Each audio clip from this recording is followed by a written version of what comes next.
The second disc of Final Fantasy IX opens the world to us, segments the game into two distinct halves, and delivers memorable and crucial story and character progression. Welcome back to the 20th anniversary retrospective for the greatest Final Fantasy ever made, Final Fantasy IX. When we left off, we had just finished being decimated by Beatrix and Burmecia, and were then introduced to main antagonist Kuja for the first time. Kuja took off on his silver dragon and brought Disc 1 to a close, and today we are pushing forward into Disc 2 of this amazing game. Before we get started, I just want to say a huge thanks for all the support for the first episode of this series and for your excitement in seeing more of it. It really fuels me, inspires me to make these the best they can be. And if you're looking for ways to lend your support to me and what I'm doing, consider subscribing to the channel or leaving a like or comment on the video. Without further delay, let's jump back into the Final Fantasy IX 20th Anniversary Retrospective.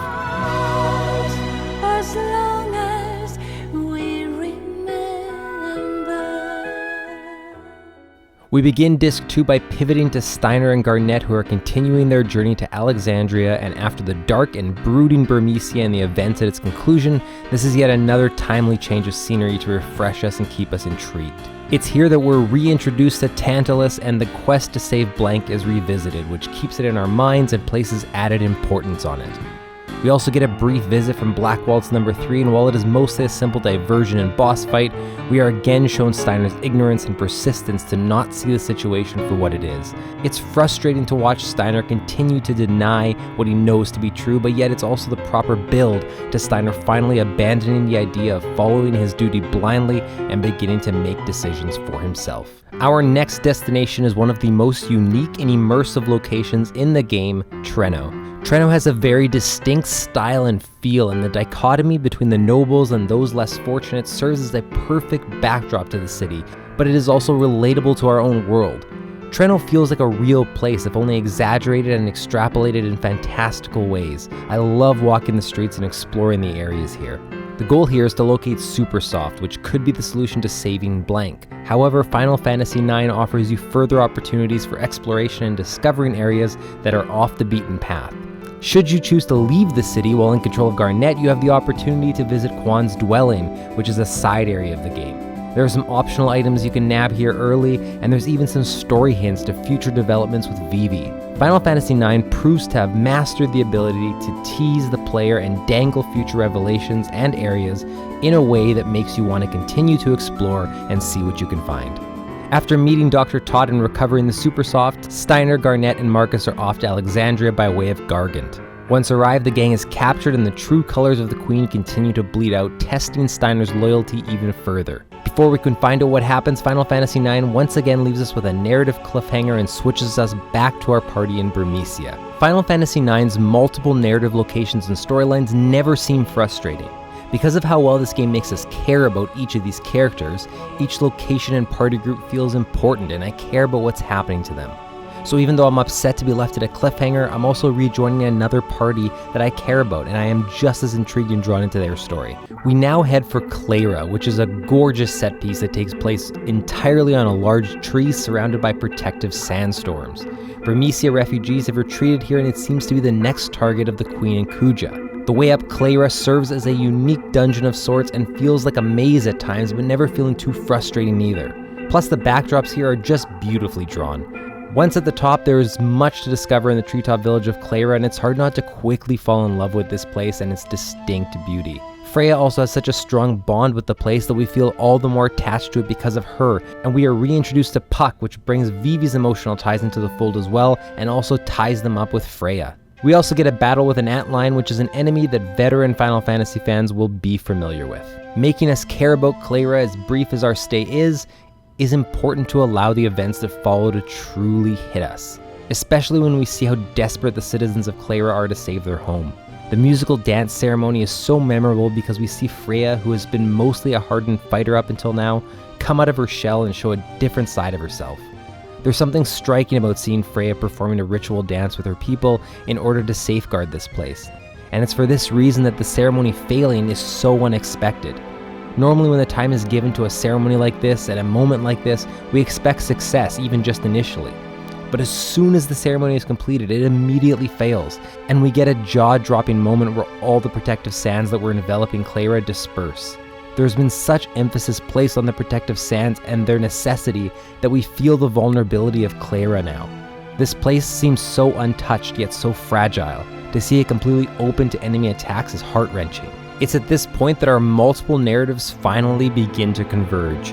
We briefly return to Alexandria to find the Queen extracting eidolons from Garnet to be used as weapons.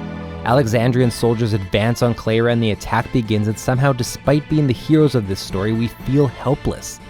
The enemy has Beatrix, who has absolutely destroyed us in our last confrontation. They have an army of soldiers, they have black mages, they have the powerful eidolons. Final Fantasy IX has done a fantastic job of making us feel like we are outmatched, and really amplifying the stakes and making the moment that we finally conquer our foes all the more satisfying. Freya's story also sees a huge step forward, and in many ways the journey from Lindblum to Burmecia to Cleyra has in part been about developing Freya and making us care deeply about her narrative. Fratley's return is unexpected, if only because we expect this thread to continue for much of the game after having been introduced to it. The twist, however, of Fratley not having any memory of Freya is tragic. Freya's journey of searching for her love ends in discovering that though that person is here and still exists, they are also gone. This is almost more painful than not finding them, because while searching you have hope and optimism. To find them and have them not recognize you robs you of even that. This is the moment that my connection to Freya deepened immensely. After Beatrix once again humbles us and solidifies her dangerous strength, Cleyra, this village we've come to love, is completely obliterated. In so many RPGs, there's this moment later in the game where you get access to the whole world and can return to revisit old places you love and rediscover them all over again. Part of the reason that Cleyra's destruction is so devastating for the player is that it is completely destroyed. We know after watching the cutscene that there is no coming back. This beautiful place we explored and wanted to continue to be able to explore is now gone. The characters have so much more motivation to move against the Queen and Kuja, but this moment even gives the player outside the game a new amount of motivation. Our two narratives finally fully collide as all of our party members except Garnet finally are reunited. This is a big moment forward for Steiner, because up until this point his involvement with Zidane has been purely out of necessity due to Garnet choosing to party with him. However, without Garnet here, Steiner is now making this decision for himself, however reluctantly. And thus his emotional journey is continuing, and he is growing as a person and as a character, even begrudgingly. Another powerful moment is Beatrix's turn to our side. After one final battle with her, her true loyalties to Garnet cause her to realize the damage that the Queen has caused, and this is also yet another huge turning point in Steiner's journey due to his attachment and relationship with Beatrix. And I can't stress enough how important it is that Steiner turns back to help Beatrix and Freya. Up until this point, Steiner's character has been so much about distrusting and disliking Zidane and doing everything possible to return Garnet to the kingdom. Here, Steiner puts 100% trust of Garnet, the one he has sworn to protect, in Zidane's hands. And he calls Zidane by his name instead of calling him a scoundrel, and makes a formal request of him. There's something so powerful about this, and this is just the perfect way to develop this character, and there's something about his return to fight with Beatrix that kind of felt sacrificial. Even if not sacrificial in terms of his actual death, he is sacrificing his spot in the party. For the next 5 or more hours of the adventure, Steiner will be completely absent along with Freya. After such developments for both of those characters, we feel their absence. In some ways, Zidane has been passed the torch by Steiner. He is Garnet's protector now, which is a huge step forward in their relationship and Zidane's character. After a brief diversion at Pinnacle Rocks, which is used to further Garnet's story as a summoner and harnessing her powers, we then are given a stunning cutscene that left my jaw dropped. Final Fantasy IX has set the stage for destruction already. Cleyra's destruction was so brutal and so all-encompassing that seeing our characters race through the dark fields to find another Eidolon, Atomos, summoned over Lindblum makes you want to reach into the screen and yell, "Don't!"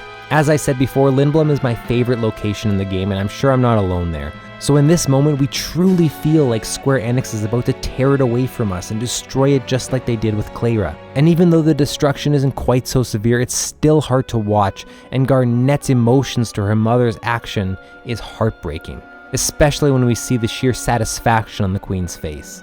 Zidane's anger is palpable. He sees Garnet's pain and it becomes his pain. I think his attachment to Garnet and her story is its strongest here, especially because he has his own attachments to Lindblum and Tantalus as well. Final Fantasy IX has succeeded in displaying the fragility of the world. Nothing is certain. Any location can be attacked and even destroyed. It makes all these areas we are exploring all the more special because we're fully appreciating them while we can.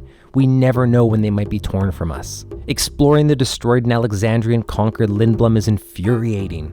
Every time I'd enter a familiar screen, I'd be scared how much my favorite locations would be damaged or what areas would be inaccessible or gone completely. Final Fantasy IX amplifies the stakes here and knows how to maximize our hatred for the main antagonists of this game. The party then rendezvous with Cid, who has lost his city, but they are informed that Kuja is supplying Bran with her Black Mage army and that the mist is the main ingredient in their production. The origin of the mist lies in the outer continent, and our destination is set as we are poised to leave the continent we have spent the entirety of the game on and really spread our wings into this world. After finding the excavation site, we enter Fossil Rue and immediately engage in a difficult fight with Lanny, an assassin sent by Queen Bran. After victory, Fossil Rue fully opens up to us. Where Final Fantasy IX succeeds so much is in making each of its areas feel like its own character. What I mean by this is that without even being told the backstory of an area like Fossil Rue, I can interpret some of it. I can craft other ideas by myself. It has character, has a distinct feel. The Gargants roam free here and need to be tamed. Miners excavate in search of rare jewels and minerals. In more recent RPGs in general, many dungeons lack this kind of character. They blend into one another with only slight differences. This is an area that could have dragged on and felt tiresome, but Final Fantasy IX finds a way to make me enjoy my time here, backtracking and all. After making your way through Fossil Rue and nabbing the many optional items and equipment along the way, we arrive at the outer continent and its distinct lack of mist. That feeling of grand exploration returns as we are yanked from everything we know and plopped into a foreign world that is ours to discover. The sense of exploration and discovery is palpable in Final Fantasy IX and never leaves, always finding a way to reinvigorate itself. Eventually, we arrive in Condie Petie. It's here that Final Fantasy IX aims to completely subvert our expectations of what areas in this game will be like. Thus far, we have been to sprawling cities like Alexandria and Lindblum and small familiar villages like Dali. Condie Petie is completely unlike any area in Final Fantasy IX thus far, and hammers home the notions that we are far from home and that this place is foreign. It's exciting to explore every inch of Condie Petie, learn about these people in this place, view the active time events, and see how our party members also discover the new world and interact with it. You are also rewarded for viewing active time events by getting two very important teases, one for Eiko and her Moogle, and the other for the appearance of a black mage, called by the people here a Pinty Hat. The mysteries make this place even more intriguing. The discovery of other black mages here not only move forward our main journey of the story, it also furthers Vivi's emotional story as he continues to search for who he is. This leads us to the Black Mage Village, another memorable location in the game. I was so attached to Vivi's narrative and to its implications on the main story that I was dying to know why the Black Mages were all gathered here and uncover the truth behind their entire situation. I could feel Vivi's confusion, impatience, and eagerness because I shared all those same feelings. Vivi's journey takes an especially deep and emotional turn here. It becomes about learning about life and death, about the limits of his existence. The Black Mages will all stop one day, usually within a year's time. They don't live forever. All of them are coming to terms with that, trying to understand it, trying to comprehend the emotions they feel. Vivi is discovering this too. Vivi's journey becomes about fully understanding his existence, appreciating it while he has it, and understanding the meaning behind life and death. Is there really anything more powerful than that? These are things that humans are still trying to cope with and grasp today. Many of the decisions we make are rooted in our short time here on Earth, making the most of it, living in fear or uncertainty with death. It's why it's so easy to connect with Vivi as a character and his story. In the end, we are all Vivi. The emotional attachment is easy to make. To Vivi, his meaning is family, a home. Final Fantasy IX does a fantastic job convincing us that there is a real possibility that Vivi might leave us here and stay. We also finally get a great first look into the backstory of the character of Zidane and where his motivations lie. Up until this point, he's been aiding those around him, but he lacked his own emotional connection to us. We discover that Zidane is also without a home, without a people. The Tantalus has been a surrogate family to him. So much emotional advancement happens in the Black Mage Village that it's impossible to not have it be one of the most memorable areas of the game. After once again passing through Condie Petie, it's time to be introduced to a new party member, Eiko. Iifa is a summoner from Madain Sari, and she takes us to her home. And now it's Garnet's turn for meaningful and important character progression. So much of what makes Final Fantasy IX so magnificent is that it's never just about the quest at hand. Sure, we're tracking Kuja, but along the way, all of our characters are having meaningful and emotional moments and progression that makes it impossible not to love them. Madain Sari is the former home of the Summoner tribe, and Iifa is the last of her people, or so she thought. We slowly begin to realize that Garnet has a history with this place too. Madain Sari does such a great job of feeling like the ruins of something grand and special, and it makes it all the more heartbreaking to think that Iifa, as a child, is the last of her people and has been living here completely alone.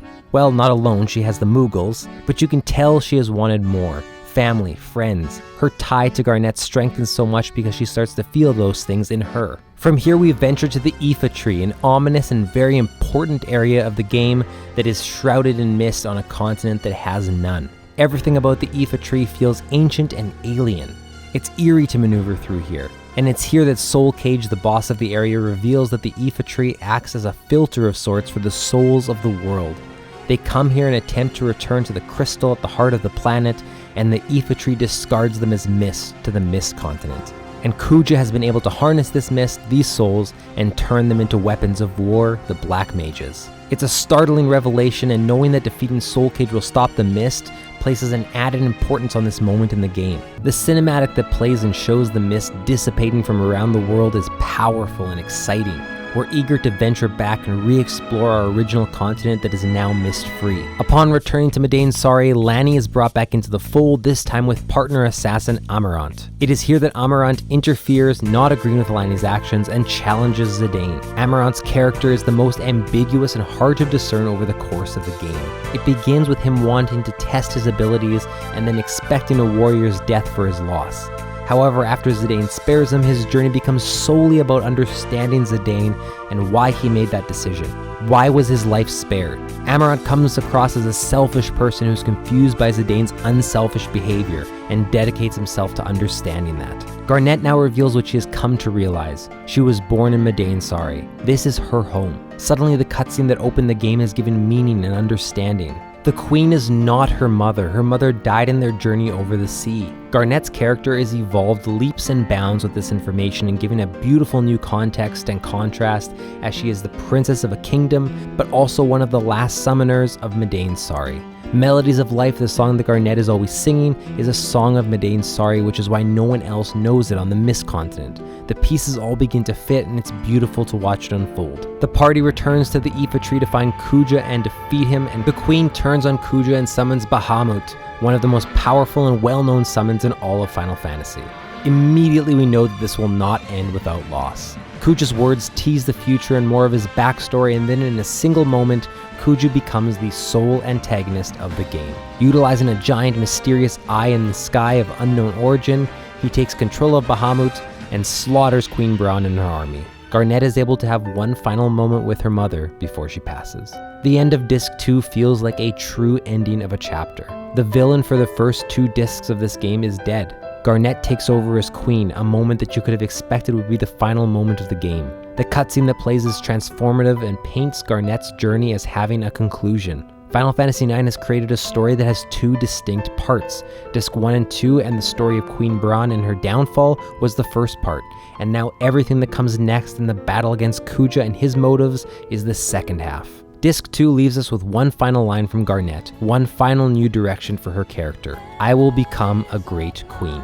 Garnet stands in front of her kingdom, and Disc 2 comes to a close. If you enjoyed this video and have enjoyed the series so far and want to see more, consider subscribing to the channel or leaving a like or a comment on the video. These are the best ways to support me in what I'm doing, and I really appreciate it all. I hope you enjoyed this look back at the second disc of Final Fantasy IX, but we're not done yet. There's still plenty more to look back on in the back half of this game, so stay tuned for Disc 3. See you then.